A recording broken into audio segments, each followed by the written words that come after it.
Hello friends, for today's video I want to go through a list of some genre-bending fantasy books. We'll be going through 7 stories today that all have fantasy at the root. They certainly all fit very comfortably under the fantasy umbrella. However, the authors have integrated pieces of other genres within these stories that I think really enhance the reading experience. Sometimes the fantasy elements might feel very familiar, and rather than subverting expectations, they're actually creating a unique reading experience simply by having other genre details within them. And then also sometimes there is this hybrid feeling that ends up creating a story that is very unlike anything else. And I think once you get a taste for genre-bending fantasy stories, you're kind of always on the hunt for more. You don't even necessarily need them to fit within the same kind of mix. You just want a mix. I think it creates for some of my favorite fantasy stories, or even if I don't absolutely fall head over heels in love with these, at the very least, I always appreciate when authors take chances and when they're able to create something that feels very different from a lot of what we see within a certain mold. I'm going to be breaking this up by the kind of mix that they have. So of course, as I said, fantasy is at the core of all of these, but the first couple are going to have this noir mystery element to them. From there, we're going to get ones that feel classically like sci-fantasy. And then last, we're going to have thriller horror as the additional factor. Kicking it off with the noir detective feel, the two that I'm going to mention would be the Tainted Cup, which I'm sure is no surprise to a lot of people, but the other one I'm going to mention is one that I don't know that I've seen too many other people call this a fantasy genre bender, or if I've really seen this aspect of it really talked about all that much, but it played a role a lot in the story, and it certainly made for something that I was actually not anticipating, but in a good way, and that would be a River Enchanted. I'll start with the Tainted Cup, as this is one, partly the inspiration for this video. 2, at the time I'm recording this, the second installment in the series is going to be coming out very soon, and so I know it's on a lot of people's radars. And 3, I really feel like after having read this, a lot of people want to find more works like this. So the Tainted Cup, most people would describe it as Sherlock Holmes, but in a fantasy setting. What really took me by surprise is that with that as a marketing tactic for piquing people's interests, I was under the assumption that it would be far more contained and it would be leaning a lot more into the detective elements of the story, and that the fantasy pieces would more so be a backdrop.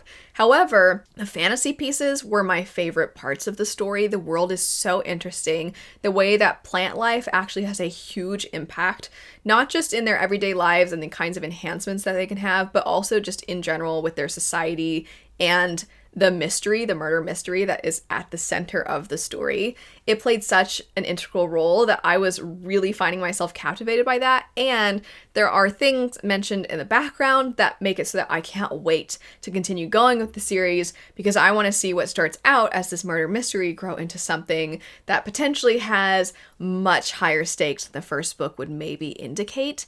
I'm really looking forward to seeing where it goes, but the plant elements truly are borderline horrifying at times, but really unique in their way of being put into the story. A River Enchanted, I definitely think has more of the noir feel. I feel like that fun detective, borderline campy feel that you think of when you think something like Sherlock Holmes, but fantasy. I think that's true in the Tainted Cup. You certainly have quirky and eccentric characters, but within A River Enchanted, I think that noir feeling of there being kind of this grittiness and it's somewhat atmospheric certainly permeated through the entirety of the story. The setup is that you follow this young man who's returning home from the mainland, and he is returning to his childhood home where he never really felt like he belonged, but now that he's back, he finds that the island is calling to him, and specifically there are people and also just the general feel of the magic on this island that are pulling him back. It's a very enchanting place. But part of why he has been called back is because there is a mystery within this island that has to do with some missing children, specifically missing girls. And you not only get this character as perspective, but others as well. And all of them care very much about trying to find these young girls, but just in general doing everything to protect each other and their way of life. You do see that there is a conflict between them and some people that are on the other half of the island. This conflict is very tied to the lore. And the general feeling of the story is like if you took something that was very fairy tale and folklore inspired and you mixed it with noir, which I was not expecting when I picked this one up. And I was very pleasantly surprised, as I do like historical fiction, folklore, and fairy tale feelings within my stories, but when you mix in the noir, it adds almost like a level of grittiness that pairs really well with a grim fairy tale feel.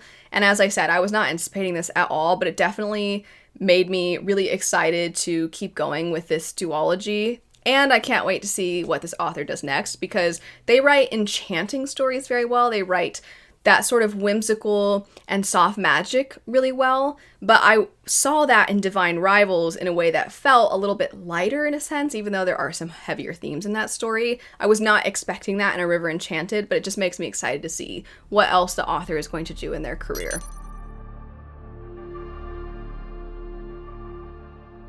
Now moving on to sci-fantasy. I actually have an entire video dedicated to sci-fantasy books, so if you're interested in seeing more than just the two I'm going to mention here, I'll go ahead and have that linked in the description bar. But the two that I'm going to mention are truly peak sci-fantasy recommendations, in my opinion at least. I think these both represent this hybrid fantastically, and that would be Gideon the Ninth and the Winnowing Flame trilogy by Jen Williams. Gideon the Ninth isn't just sci-fantasy, it certainly has pieces of a lot of other genres within it as well, but it kind of has the tagline of necromancers in space for a reason. You do see that there is a space setting, but then there is almost an escape room feel to the story, because you have this individual named Gideon who is paired with somebody who they dislike and this other person hates them and they're miserable, but also they have to work together, and Gideon, in order to have her freedom, ends up having to basically become the bodyguard of this other individual. They go to this area and there ends up being a lot of other individuals that are very powerful in this area, but they're dropping dead. And you don't know why they're dropping dead. They can't really leave this place until they figure this mystery out. And it is basically pure chaos, but also so campy and so stupid, and also exceptionally well written and posh. It's such a fun mix of so many things. So it's not just a genre bender, and it's not just a hybrid of a lot of different genres, but even the writing itself feels like it's such a mix, as I just described, of being both posh and polished and really stupid at the same time, but in a great and obviously intentional way. So the humor in this one was really good, in my opinion. I really quite liked the humor. It's stupid. It's so stupid. It'll have this beautiful description, very well written, and then the absolute stupidest of jokes.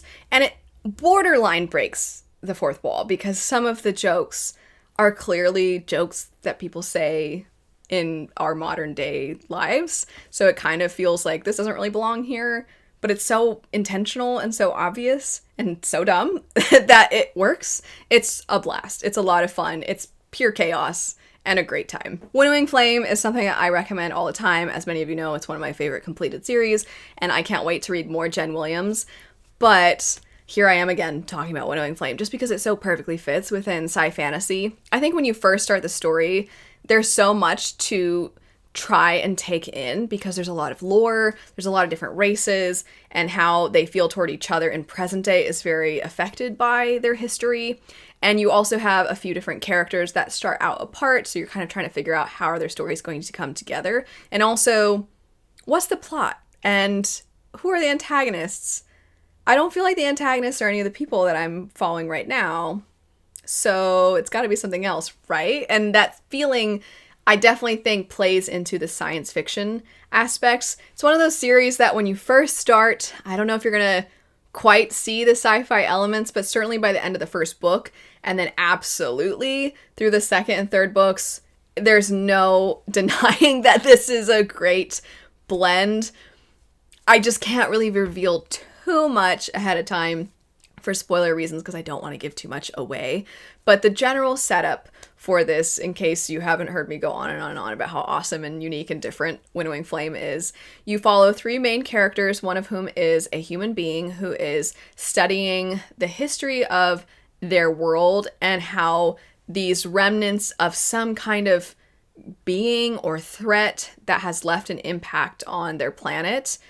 Who were these people? Were they even people? And what are these things they've left behind? So you have a character who's trying to research all of that. Very charismatic and charming character. Then you have somebody who's very short-tempered, and you understand why as they've been held and they've been imprisoned, but they seem to be somebody that has magical abilities. And then you have a character who is part of a dying race of these beings who had near immortality based around their feeding off of a sap of this magical tree. However, at some point that tree has started to die out, so then they started to become vampire-like, where they would feed off of human blood, and then that ended up causing this illness that has pretty much wiped out their entire population. So you're following one of the last remaining Eborans, are what they are called. And this particular character ends up going off on their own because it's depressing them to watch everybody they've ever known slowly die and lose themselves to this illness. So they kind of go out. They do not know the secrets of their people. However, their people as a whole do hold the secrets of whatever the threat is that the first character is trying to understand. And you see how all of these plot lines come together in a way that is so weird. Really, truly, I can't emphasize enough just how off the walls and weird the series gets as it goes. But for me, in the best of ways, I thought it was incredible. And then last for today, we have our fantasy thriller horror hybrid recommendations. For this, we have 3 different works. We have the Empire of the Wolf trilogy, A Sorceress Comes to Call, and the Fireborne Blade.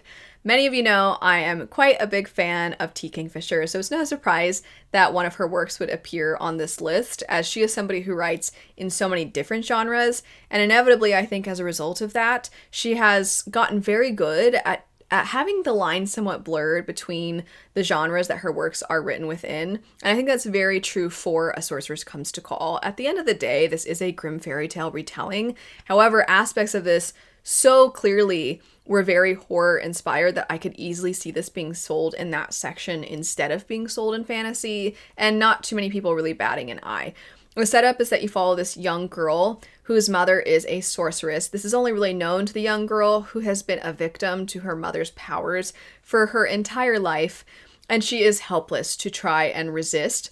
But she starts to quietly try to push back when she sees her mother using her powers on other people to try and elevate her position and her status.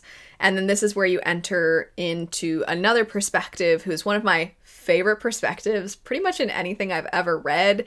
And this is an older woman who has her eye on the sorceress. She doesn't trust her at all, but she doesn't exactly know why. She just knows there's something going on with the sorceress, and she certainly is picking up on the way that the sorceress's daughter does not seem to behave in a way that a child who is treated well by their parent would act. And so you see these 2 characters who don't really know each other's situation, but they're trying to piece it together and figure it out. And the thriller component really comes from you as the reader, you know what the sorceress is capable of, you've seen it, but you really do not know how these other characters are going to resist, especially when they don't know, so you just kind of are on the edge of your seat the whole time.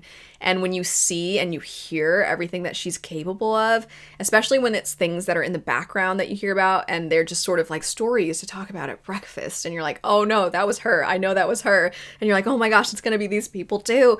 And so you have that thriller feeling, and then the horror elements come from the things that she does with her powers that sound truly terrifying, and I think that the way that T. Kingfisher described those things was genuinely horrifying. I would not ever want to experience the things. I mean, I can't, because sorceresses aren't trying to use their powers on me, but still, the idea sounds terrible. It sounds terrible. So the whole time I was reading, I was like, oh, no. And that feeling, that's what you want when you're reading any kind of thriller horror type of story. With the Empire of the Wolf trilogy, I would say the horror elements get more and more at the forefront the further into the trilogy that you get. And certainly by the 3rd book, they are right front and center.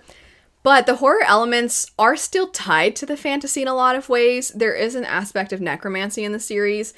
So you might have an idea that comes to mind when you hear that, but I think what Richard Swan does is different maybe than what you would expect. I don't want to reveal too much because it is sort of a reveal within the story, but I'll add that it's not necessarily scary in the way of I heard something creak in my house late at night. Oh no, I'm scared because I was just reading the story. It's not horror in that sense. It's more psychological. And that's all I'll say. And speaking of psychological horror, that leads us to the Fireborne Blade, which I consistently described as dragon slaying fantasy mixed with psychological horror, because as the main character is descending into a dragon's lair, there is magic within the lair, and it affects the sense of reality of the main character. So it also has a role in you reading it wondering, is this a reliable narrator or is there more going on? And you also have the ghosts of the other people that have died as they've descended into this layer as something within these tunnels that the characters have to try to avoid. So it's more almost tangible horror, I would say, than the other two, depending on how you look at A Sorceress Comes to Call. But regardless, I think that the psychological horror elements are fantastic. But that's it for some genre bending fantasy works. Feel free, of course, to leave your own recommendations. Any videos that are somewhat relevant to this topic, I'll have linked in case you'd like more recommendations. And I'll have these books in the description right down below in case you'd like to check them out for yourself. But anyway, thanks so much for watching. I hope you have a lovely rest of your day, and I'll see you later. Bye.